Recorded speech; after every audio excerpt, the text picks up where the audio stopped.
Business news from the Capital Region. This is Washington Business Report with ABC7 national correspondent Rebecca Cooper. Thanks for joining us for a fresh look at business and finance and how it affects you. Coming up on today's show, Hollywood comes to Northern Virginia. We'll introduce you to a small business built on $1 million dream.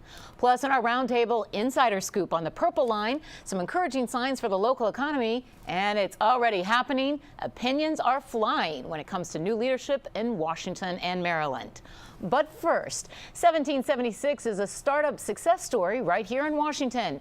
It's more than just a shared workspace. It's for people who believe they truly have the potential to succeed. In this week's one-on-one interview, we speak to two people, the co-founders of 1776, Evan Burfield and Donna Harris. When I sat down with them, I started with what just might be the most important question. With 90% of startups failing, what are the key ingredients for a startup to be successful? From the beginning, Evan knew how to separate good ideas from great ideas. I asked him how he chose his initial startups. We look for a number of things. I mean, ultimately, this is about building businesses that have the potential to scale and create a lot of wealth, create a lot of jobs, and drive a lot of impact. So the first thing we're looking for is business models with the potential for high growth. That obviously means, we're not looking for lifestyle businesses, consulting firms, nonprofits. But it also means that we're really looking at big markets, businesses where the opportunity to really access those markets and grow is there. We're also looking for core teams that have kind of the right mix of skills, and in a lot of the industries we look at, that involves domain expertise. So, if you're looking to build the next Snapchat, then, having been the social secretary of your fraternity is probably pretty good experience. If you're looking to build an embeddable medical device that can send data right to your cell phone, probably helps if someone on your team is a doctor. Evan graduated from Thomas Jefferson High School in Northern Virginia and skipped Dartmouth to find success with his first startup, NetDecide, already using his skill of reading the marketplace and spotting a need. It's 1995. I'm in high school. I didn't decide not to go to college because I wanted to build a startup. I just decided I didn't want to go to college, and so I was actually hanging out, and I think my plan had been to sort of get a job and go travel around Europe or something. And actually, my girlfriend at the time, her father was 57 at that point where he was, putting money away to send her to college,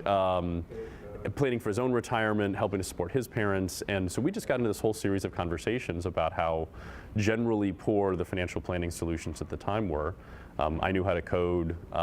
We kind of came up with a concept. I hacked together the first version, and then he was like, maybe we should show this to an investor. But wait, if I had $5 to invest, I wouldn't ask a kid just out of high school to be the one to teach me how. I wanted to know how he got investors to take a chance on him. Well, not just investors, but Bank of America, Legg Mason. I don't know, I don't actually know how to answer that other than...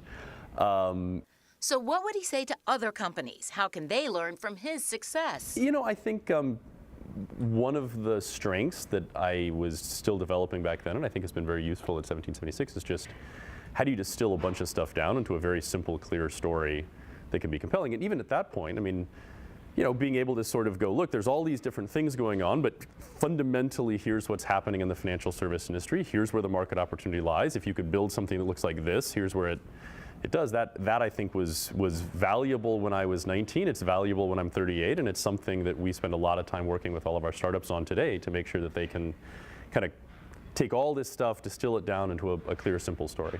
Donna is successful as a startup visionary, and she took a different path from Evan's. Well, I didn't start my first venture out of high school. I actually did go to college. I'm a Michigan native, so went to Michigan, got an MBA from Michigan.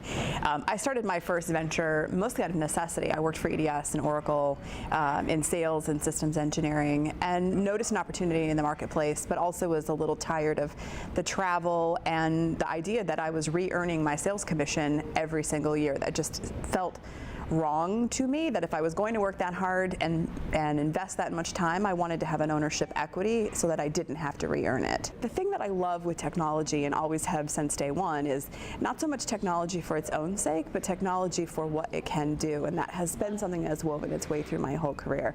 Right? It's an enabler for change, and early in my career that was change, working with General Motors, helping them figure out what to do with the North American Free Trade Agreement. Today, that's change on how do these kinds of companies really think about how do they change the world, because they can change things like education and healthcare. So my startups all had that sort of common thread. So I was one of the top people at a health IT firm that was one of the very first to do online patient records. I started a company in the K-12 education space, helping parents get more engaged in the after-school and supplemental programs that their kids were participating in. The same thing when I worked at a government affairs firm. I was one of the top people there, and all of our clients were doing things that the government had to engage in, but that we felt could really dramatically change the world. Things like, how do you actually employ energy-saving technology in your house? How do we get people to deploy things like carbon monoxide alarms to save lives? And that same thread continues here at 1776. When the White House came calling, asking Donna to direct Startup America, she had the entrepreneurial passion and the success. I wanted to know why she would leave all that to help the government, when that can be such a frustrating task. I mean, when I think about my entrepreneurial experience, I certainly had magnificent success. I sold 3 of my 4 companies, raised over $35 million in capital. It was a really great track record.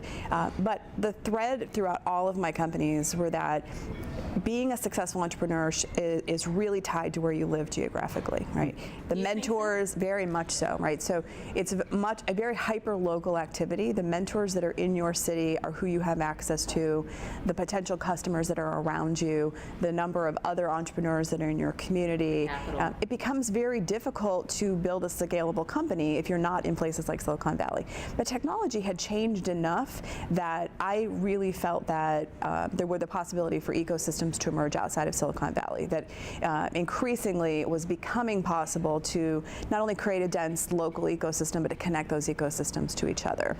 So Donna and Evan were together at Startup America, traveling the country, helping others. Now they are co-heroes. DC is cool. It's one of the top startup communities in the country. But back then, DC wasn't cool. We were a government town. So what did Donna see in the potential of DC that most others didn't? Well, you just said it. We're a government town, right? So you thought that was an asset. You can either look at that and say, let's not be a government town because that's terrible, or you can say, we're a government town. Let's just embrace that and let's turn that to our advantage, right? It turns out that being a government town is actually not such a bad thing when every CEO of every major global 1,000 company is either here or comes through here. All the associations, trade groups, the embassies, the international community, all of the expertise that exists within the various agencies and the organizations around it. It's an enormously rich community when it comes to being able to provide the things that startups actually need the most, connections and insights. And so we began to ruminate on that. What if we could actually bring all these people out of their swim lanes, help them to understand that the thing they do every single day actually is a gold mine to one of these startups in the community. Help them to understand that, in fact, startups are happening outside of Silicon Valley. They're tackling the very same set of things that they are trying to solve, right? If you're a big education association, turns out there are thousands and thousands of startups around the world who care just as deeply as you about making education better. So lots of lessons learned, and we'll bring you much more of our interview with the founders of 1776 next Sunday, including which ideas hit it big and which ones cost them a little more because they didn't spot the winner sooner.